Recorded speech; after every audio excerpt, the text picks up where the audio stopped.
अस्सलाम वालेकुम dear students. आज के इस लेक्चर में मैं आपको शरई इस्तिलाहात के बारे में बताऊंगा। शरई इस्तिलाहात में सबसे पहले आप जानेंगे मिसरा। मिसरा के लुग़वी मानी है दरवाजे का एक पार्ट। एमसीक्यूज में सवाल पूछा जा सकता है कि मिसरा के लुग़वी मानी क्या है। शायरी की इस्तिलाह में शेर की हर सतर को मिसरा कहते हैं। याद रखिएगा, शेर की हर सतर मिसरा होती है। मिसाल है, पहले कश्ती डूब जाती थी नजर के सामने। मिसरा दो किस्म का होता है, मिसरा उला और मिसरा सानी। शेर का अव्वल मिसरा मिसरा उला कहलाता है।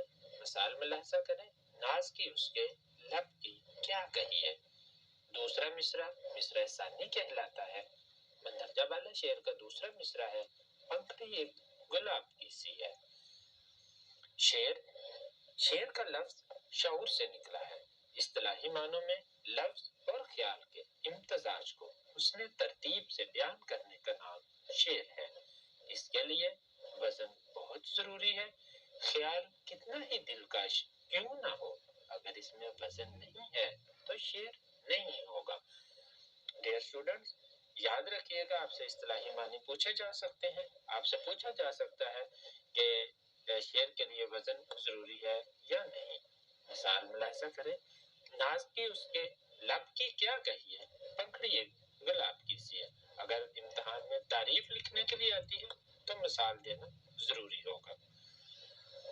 उसके बाद हम बात करेंगे बंद की। बंद दो किस्म का होता है, तरकीब बंद और तरजीह बंद। दो या दो से ज्यादा अशार का ऐसा मजमुआ जिसमें मुकम्मल मफहूम और मकासद पूरे होते हों, उसको हम बंद कहते हैं।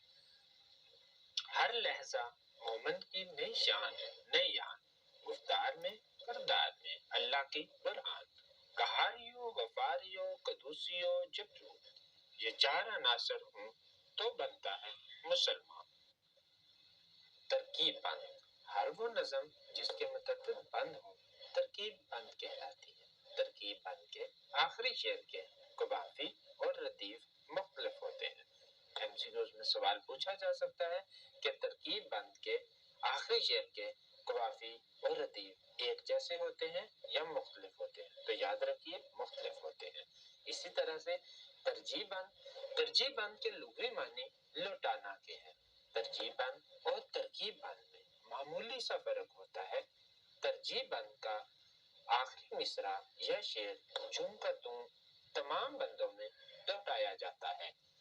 नोट, आखिरी मिसरा अगर झूम का तुम दोहराया जाए तो टीप का मिसरा कहते हैं। सवाल आपसे इम्तिहान में पूछा जा सकता है, टीप का मिसरा किसको कहते हैं।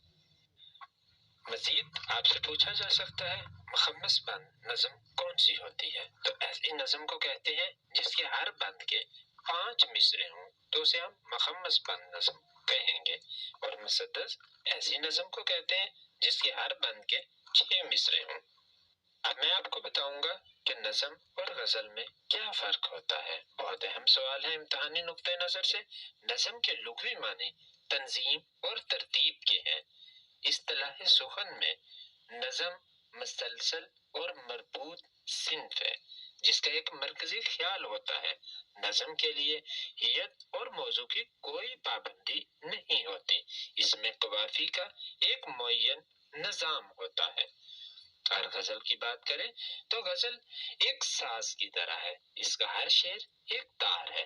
लुगत में गजल के माने औरतों से बातें करना या औरतों की बातें करना के हैं। आपसे लुग़वी माने पूछे जा सकते हैं। इस्तिलाह में गजल शायरी की वो किस्म है जिसमें हुस्न इश्क के मौज़ूआत और तजर्बात पेश किए जाते हैं। इम्तिहानी नुक्ता नजर से एक और अहम तरीन सवाल नज़म और गजल में फर्क के हवाले से। नज़म के अशार मरकजी ख्याल के मुताबिक एक तरतीब में होते हैं, जबकि गजल का हर शेर अलग मफहूम रखता है। जो सोजो गुदाज गजल का लाजमा है वो नज़म का नहीं है, और जो शिकवा लफ्जी नज़म में मुमकिन है वो गजल में नहीं है। Thank you.